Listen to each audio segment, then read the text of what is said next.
Good morning, children. Welcome to Class 10 Biology, Lesson number 22, Photosynthesis, Part 3. In our previous classes, we have already studied the structure of chloroplast, the mechanism of opening and closing of stomata, light and dark reaction, also adaptation of leaf for photosynthesis. Now let us proceed to study the factors affecting photosynthesis. Light. Light is a very important factor that affects photosynthesis because the photosynthesis occurs only in the presence of light. There are three aspects of light energy: intensity, quality, and duration. Intensity. Within limits, increase in intensity increases the rate of photosynthesis, but at very high light intensity, the photosynthetic apparatus gets damaged. This phenomenon is known as solarization. Quality of light greatly influences photosynthesis. It is more towards the red and the blue regions and least in the green. Duration. The process of photosynthesis is directly proportional to the duration of light. Next, carbon dioxide. If light intensity is good and temperature is optimum, then increase in carbon dioxide concentration increases the rate of photosynthesis till it reaches 0.5%. Temperature. Temperature at which the rate of photosynthesis is maximum is known as optimum temperature, and that is 35 degrees centigrade. The rate of, as the temperature rises to 35 degrees centigrade, the rate of photosynthesis also keeps on increasing. At 35 degrees, it is optimum, and if the temperature increases beyond 35, the rate of photosynthesis decreases, and at 40 degrees centigrade, photosynthesis ceases. Q10 law. A rise of 10 degrees centigrade below the optimum temperature, that means below 35 degrees, doubles the rate of photosynthesis, provided light intensity is high. That means to say every 10 degrees rise, that means from 25 to 35 or 20 to 30 or 22 to 32, doubles the rate of photosynthesis. Water. Usually, water has no effect on photosynthesis because we all know only 1% of the total amount of water that is absorbed is utilized for photosynthesis. But if the water supply is low, then there is decrease in photosynthesis. Now, before we start the experiments, let us study two terms: destarching, de and starching. That means removing the starch. From where? From the leaves. Destarching of a plant can be done by keeping the plant in darkness for 24 to 48 hours. And after this period, if you break one of the leaves and test it for starch, you will find that there is no starch present in it. During this time, all the starch will be used up by the leaves and no starch will be left. That is to ensure that whatever starch is present has been formed under experimental conditions. Next we come to is starch test, and we are going to study the procedure for the starch test. First, detach a leaf from an experimental plant. That means a plant which has been used for the particular experiment. Dip it in boiling water for 60 seconds. If you boil it for 60 seconds, it destroys the enzymes of the leaf and stops all chemical changes. Also, it makes the leaf permeable to the iodine solution. Next, we boil this in methylated spirit, or alcohol can also be used, kept over a water bath. Why is it kept over a water bath? Because spirit as well as alcohol is highly inflammable. If you keep it on direct flame, it will catch fire. So it is kept on a water bath to heat it up. Then when you introduce the leaf in this, it removes all the chlorophyll and the leaf becomes pale yellow in color. But it also becomes hard and brittle. So we dip it once again in hot water. This softens the leaf. Now pour some iodine solution on the leaf. If it turns blue-black, starch is present, and if it remains brown, then starch is absent. With this in our mind, let us proceed. First experiment, we are going to prove that chlorophyll is necessary for photosynthesis. For this, we take a plant with variegated leaves. Variegated leaves means a plant which has leaves which are green as well as some other color in it. Could be yellow or red, whatever. And destarch it by keeping it in the dark for 48 hours.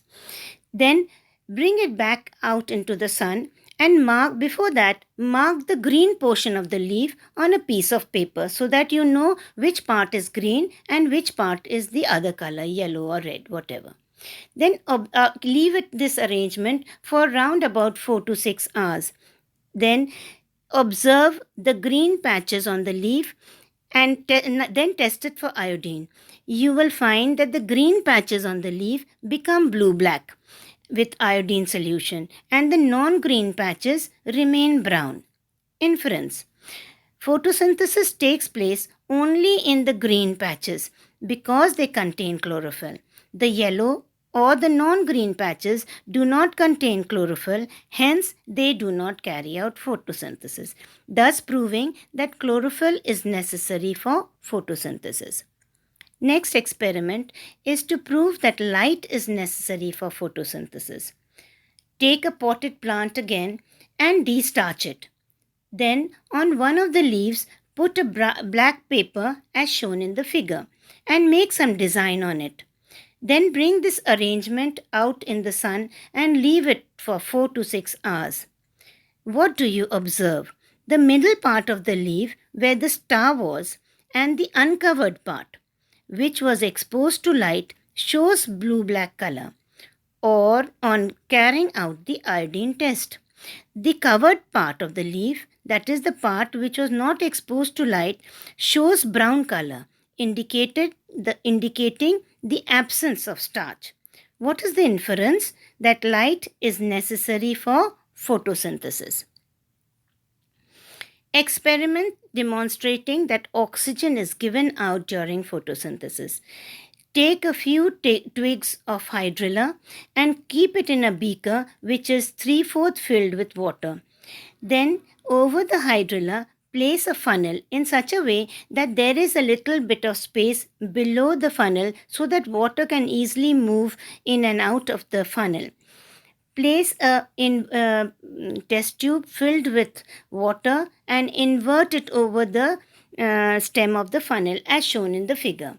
Leave this arrangement in the sun for some time. You will observe that stream of gas bubbles appear from the hydrilla twigs and collect in the test tube by the downward displacement of water. When sufficient amount of gas collects in the test tube, then remove this test tube from this beaker and bring a glowing splinter near the mouth of the test tube. You will find that it bursts into flames. Inference. The gas collected is oxygen as it supports burning but it does not burn. In the second experiment, a bell jar is taken and a rat is introduced into one of the bell jars. In the second bell jar, a potted plant as well as a rat is introduced. Both the bell jars are sealed and this arrangement is allowed to remain in the sun for a few hours. After some time, you will observe that in setup A, the rat dies and in setup B, the rat is alive. Why is this? The whole reason is that the carbon dioxide given out during respiration by the rat is utilized by the plant to carry out photosynthesis, and the oxygen given out by the plant as a result of photosynthesis is utilized by the rat. Hence, it remains alive. Whereas in the first case, there is no plant, and when the oxygen is used up, the rat dies. The gas collected, this shows that the gas collected is oxygen, and that is why the rat remains alive. Carbon dioxide is necessary for photosynthesis. Take 2 potted plants and destarch them. Then place one under a bell jar and place sodium bicarbonate in it as shown in the figure. In the second bell jar, place sodium hydroxide in it, and also place soda lime in the tube that is bringing the air inside, so that no carbon dioxide from outside can come inside, and the carbon dioxide which is present inside the bell jar is absorbed by sodium hydroxide. Now leave this arrangement in the sunlight for 4 to 6 hours. Then take a leaf from both these arrangements, setup A also and setup B also. What do you observe? The leaf from setup A, in which the sodium bicarbonate is present, shows positive starch test, whereas the setup B, having sodium hydroxide, shows a negative starch test. Inference: the plant in setup A contains carbon dioxide, whereas the plant in setup B does not get carbon dioxide. In the first one, it gets the plant gets carbon dioxide because the tube which is coming inside also doesn't contain soda lime, so carbon dioxide enters from outside also, and sodium bicarbonate also releases carbon dioxide, so the plant is getting enough amount of carbon dioxide for photosynthesis. Whereas in setup B, carbon dioxide which is present in the bell jar is absorbed by the sodium hydroxide, and it is getting no carbon dioxide from outside either. Hence, there is no carbon dioxide in this bell jar. That is the reason why it gives a negative starch test, proving that carbon dioxide is necessary for photosynthesis. Now, in this experiment, we are going to check the different wavelengths of light have different effect on the rate of photosynthesis. We take a Ganong's large light screen box as shown and place a leaf in it as shown in the figure. Then we leave this destarched. The leaf should be destarched. Then we leave this arrangement in the sunlight for some time. What do we observe? The part under red color after testing for iodine gives a dark blue-black color, showing maximum amount of starch formation. Part under blue has less starch. Part under green shows no change in color, you can see in the figure. Hence, there is no starch present in it. Inference: different wavelengths of light influence photosynthesis differently. Red and blue regions of the visible spectrum are most effective and green the least.